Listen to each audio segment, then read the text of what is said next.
I don't know how to explain this to a doctor, and she couldn't explain it to me. So I put it down to the work that I was doing with Dr. Joe's material, which has been profound for me.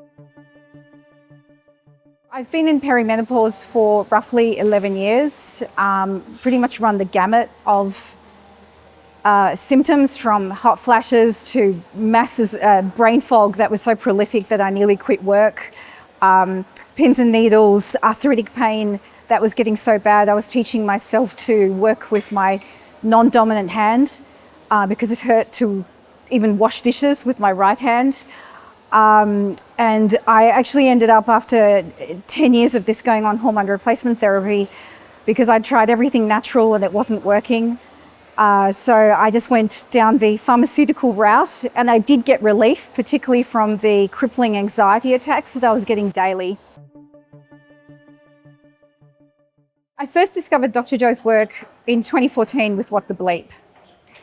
I read You Are the Placebo and Evolve Your Brain, kind of went over my head. I don't think I was ready for the material back then. I don't think I was ready to change. A good friend of mine who had done the work and had amazing results with it, she suggested that I get back into it. And I've done all sorts of forms of meditation over the years. I've done Vipassana, I've done Transcendental, I've done Zen. Never been able to stick with anything for very long.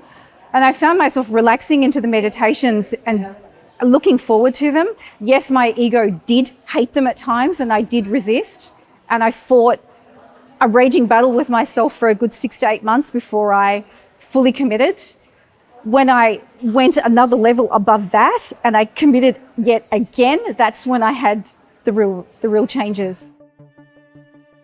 I continued on this protocol for roughly 6 to 8 months before I noticed that I was bleeding. And I went to the doctor after a few weeks of this ongoing bleeding, and she set me on a range of blood tests. The blood tests showed that my estrogen had increased and my testosterone levels had increased from the previous set of blood tests that were done 6 to 8 months earlier.